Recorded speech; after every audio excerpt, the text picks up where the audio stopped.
Malam itu Dirga sedang berada di sebuah kafe bersama seorang temannya, Dr. Alan. Seorang dokter ahli kandungan yang kebetulan menangani Lula dan Alika. Alan, bagaimana kondisi Lula sekarang? Kapan dia boleh pulang? Tanya Dirga. Lula sudah lebih baik. Besok boleh pulang. Dirga bernapas lega. Tampak senyum tipis terbit di sudut bibirnya. Syukurlah. Kamu edan juga. Ya. Ternyata punya dua istri. Dokter Alan tertawa kecil. Ia cukup terkejut setelah mengetahui temannya itu memiliki istri selain Alika. Ngomong-ngomong, bagaimana keadaan Alika setelah insiden tadi pagi? Tidak apa-apa. Dia sudah lebih tenang. Jawab Dirga sambil mengaduk makanan di piring dengan sendok. Laki-laki itu tampak sedang tidak berselera makan. Terlebih sejak kejadian yang menghebohkan seisi rumah sakit itu. Dokter Alan menatap Dirga dengan intens. Masih ada pertanyaan di benaknya yang haus akan jawaban. Apa kamu benar-benar akan mengabulkan permintaan Alika untuk menceraikan Lula dan menuntut hak asuh begitu anakmu lahir? Terdiam sejenak. Dirga meletakkan sendok dan garpu ke atas piring. Kemudian meneguk air mineral. Pertanyaan Dokter Alan membuat selera makannya mendadak hilang. Aku tidak tahu. Di satu sisi aku merasa bersalah karena sudah mengkhianati Alika. Tapi di sisi lain aku merasa memiliki ikatan yang sangat erat dengan Lula. Kalau ditanya apa aku akan menceraikannya, aku benar-benar tidak tahu. Aku mengerti. Kamu berada pada pilihan berat. Aku harus bagaimana? Lan. Sejak awal Alika sudah mengikatku dengan sebuah janji yang tidak bisa aku ingkari. Dan janji itu menyiksamu. Gumam Alan membuat Dirga meliriknya sekilas. Anggap saja sebagai bentuk kompensasi. Alan balas menatap Dirga. Terus bagaimana nasib Lula? Kamu akan menghancurkan dia, menceraikan dan merebut anaknya. Apa kamu tidak merasa kalau itu terlalu jahat? Dirga tersentak. Mendadak udara di dalam ruangan luas itu seakan tak cukup baginya untuk bernapas. Aku tahu. Tapi aku tidak punya pilihan lain. Kamu tahu sendiri bagaimana Alika. Kalau aku tidak mengiyakan, mungkin dia benar-benar akan melompat dari lantai 11. Tapi bukan perasaan Alika saja yang harus kamu jaga. Justru seharusnya yang kamu utamakan adalah Lula. Dia sedang mengandung anakmu. Titik, titik, titik, titik. Setelah menghabiskan waktu dengan Dokter Alan, Dirga kembali ke kamar perawatan Alika. Tampak istrinya itu sedang duduk bersandar sambil memainkan ponselnya, yang kemudian ia sembunyikan di bawah bantal setelah menyadari kedatangan suaminya. Teman-teman kamu sudah pulang? Tanya Dirga. Sebab tadi saat meninggalkan Alika untuk ke kafe, ia sedang kedatangan teman-teman wanitanya. Sehingga Dirga memilih bertemu dengan Alan di sebuah kafe. Sudah pulang 1 jam lalu. Kamu dari mana saja? Tanya Alika melirik arah jarum jam di dinding yang sudah menunjuk angka 10. Aku habis dari kafe bersama Alan. Dirga menjatuhkan tubuhnya di sofa. Alika menatapnya lekat-lekat. Terlihat jelas raut lelah di wajahnya. Beberapa hari belakangan ini, Dirga kurang istirahat karena pagi hari harus ke kantor dan malamnya menemani Alika di rumah sakit. Ia hanya pulang ke rumah untuk mandi dan berganti pakaian. Kamu tidak habis menemui wanita itu, kan? Alika tampak curiga. Aku hanya takut dia merebut kamu dari aku. Kamu tidak usah pikir yang macam-macam. Lagi pula selama aku belum menceraikannya, dia juga masih berhak atas diriku. Alika tersentak mendengar ucapan Dirga. Tapi Dirga, kamu kan sudah janji sama aku untuk... Maaf, Al, aku sangat lelah hari ini. Aku mau istirahat. Alika baru akan mengatakan sesuatu. Namun Dirga membaringkan tubuhnya membelakang. Wanita itu merenung selama beberapa saat. Lalu kemudian meraih kembali ponselnya setelah meyakini suaminya telah lelap. Titik, titik, titik. Waktu menunjukkan pukul 12 malam ketika Dirga terbangun dari tidurnya. Ia duduk di sofa sambil mengusap punggung lehernya. Melirik Alika yang sudah terlelap dalam balutan selimut. Ia berjalan menghampirinya. Kemudian beranjak keluar dari ruangan itu. Dirga memasuki ruangan tempat Lula dirawat. Ia melangkah dengan sangat hati-hati agar suara hentakan kakinya tak terdengar.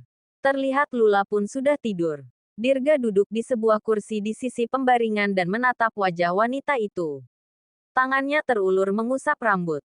Ia termenung. menatap wajah Lula hingga tanpa terasa waktu terus bergulir menuju fajar. Maafkan aku, Lula. Aku pasti sudah sangat menyakiti kamu. Seandainya aku punya pilihan lain, semua ini tidak akan terjadi. Satu tangan Dirga mengusap perut yang masih rata itu, membelainya dengan lembut. Maafkan ayah. Nak. Dirga melirik arah jarum jam di pergelangan tangannya. Sebelum Alika terbangun, ia sudah harus kembali ke dalam kamar. Ia menatap lekat wajah polos Lula, membelai dan mengecup kening dan perut Lula dengan sangat hati-hati agar Lula tak terbangun.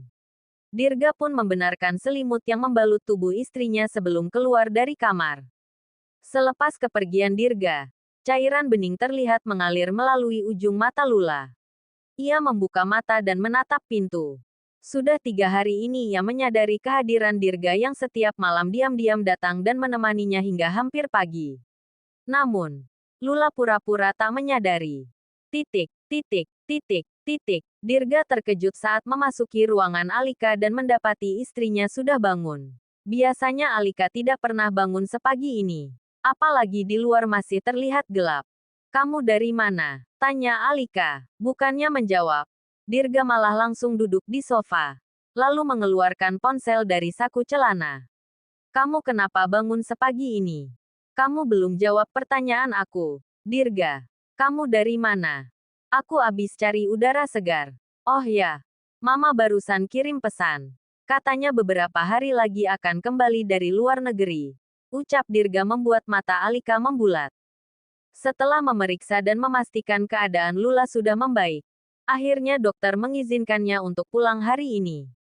Di dalam kamar, wanita itu tengah melipat beberapa pakaian dan memasukkan ke dalam koper kecil. Tak lama pintu kamar terbuka. Tampak sosok Dirga di ambang pintu.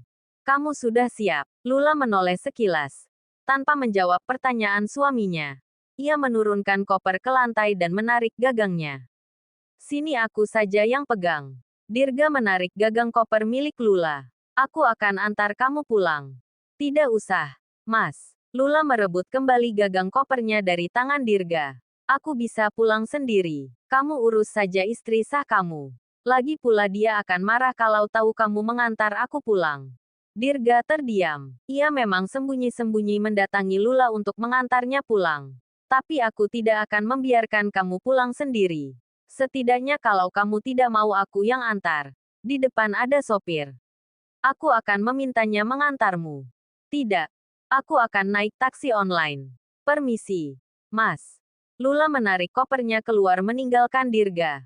Sementara Dirga yang tak ingin istrinya pulang seorang diri, berusaha mengejar. Namun, Lula sudah masuk ke dalam lift lebih dulu. Tiba di lantai bawah, Lula mempercepat langkahnya hingga tanpa sengaja menabrak seseorang. Maaf, saya tidak sengaja. Ucap Lula membungkukkan badan. Membantu memunguti barang milik seorang pria yang baru saja ditabraknya. Tidak apa-apa, ucapan pria itu menggantung ketika menyadari siapa yang telah menabraknya. Ia menatap wajah Lula dengan intens. Lula, kamu Lula kan? Tanyanya. Lula balas menatap pria itu. Ia pun menunjukkan reaksi keterkejutan yang sama. Kamu, Hito. Iya, kamu masih ingat aku. Senyum lebar terbit di wajah pria tampan itu. Seolah sangat senang karena Lula masih mengingat dirinya. Ya, ia adalah Hito Alexander. Seorang pria seusia Dirga yang dulu merupakan tetangga lama Lula saat tinggal di rumah lama. Sebelum ibu Lula meninggal. Namun sejak pindah, Lula tak pernah lagi bertemu dengan tetangganya itu. Lula berdiri. Diikuti dengan Hito. Wanita itu lantas melirik ponsel milik Hito yang terjatuh ke lantai setelah bertabrakan dengannya. Hito. Maaf HP kamu retak, ujarnya ragu-ragu seraya mengembalikan ponsel kepada pria itu. Aku benar-benar tidak sengaja menabrak kamu. Aku akan membayar biaya perbaikannya. Hito tertawa kecil. Kamu masih sama seperti dulu. Panikan. Lula terdiam. Tidak apa-apa. Lula, ucapnya dengan senyuman ramah. Aku senang bertemu kamu setelah sekian lama. Kamu sedang apa di rumah sakit? Aku baru akan pulang. Seminggu ini aku dirawat. Kening Hito berkerut. Menatap ke sekitar. Ia tak melihat siapapun yang menemani Lula. Kamu sakit apa sampai dirawat? Dan siapa yang menemani kamu selama beberapa hari ini? Aku sendiri. Hito menatap prihatin. Ia tahu Lula tidak punya siapa-siapa lagi sejak ibunya meninggal. Oh, ya. Kamu tinggal di mana? Apa boleh aku antar pulang? Lula menggelengkan kepala pelan. Tidak usah, Hito. Aku akan pulang dengan taksi online. Lagi pula aku tidak mau mengganggu waktu kamu. Tidak apa-apa. Aku ke sini cuma untuk menjenguk temanku yang sedang sakit. Ia menarik gagang koper milik Lula. Ayo. Aku antar saja. Tapi Hito. Lula tunggu. Belum sempat Lula menyelesaikan kalimatnya. Sudah terdengar panggilan dari lift yang baru terbuka. Dirga segera menghampiri Lula. Alisnya berkerut ketika menatap seorang pria yang sedang mengobrol bersama istrinya. Hito, ucap Dirga terkejut. Hito pun menatap penuh tanya terhadap Dirga dan Lula. Apalagi, reaksi datar yang ditunjukkan Lula setelah kedatangan Dirga. Ayo, Lula, aku antar kamu pulang, ucap Dirga. Hito semakin dibuat bertanya-tanya, apalagi dengan sikap Dirga yang langsung merebut koper milik Lula dari tangannya. Seolah tak senang jika dirinya dekat-dekat dengan wanita itu. Lula, dia siapa kamu? Tanya Hito penasaran. Dirga menatap tajam pada Hito yang merupakan saingannya dalam dunia bisnis. Ia kemudian menatap Lula setelahnya. Kamu tidak jelaskan ke dia aku siapa kamu? Tanya Dirga seolah menuntutnya dengan jawaban. Lula lantas menatap Hito yang berdiri di sampingnya. Ia dapat melihat ketegangan antara Hito dan Dirga. Kamu kenal dia? Tanya Lula pada Hito. Lumayan kenal. Kami pernah bekerja sama dalam proyek pembangunan jalan tol. Oh, ya.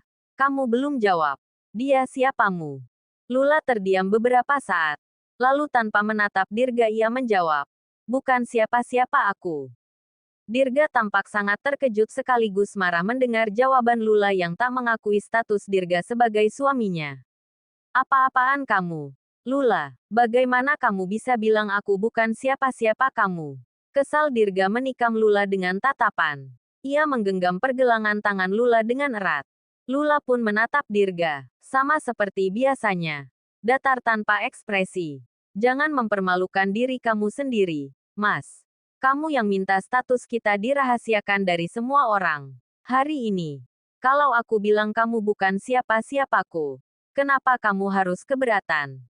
Bukankah itu yang kamu minta dari aku? Seketika Dirga terdiam. Jawaban menohok yang diberikan Lula seolah memberinya sebuah tamparan keras.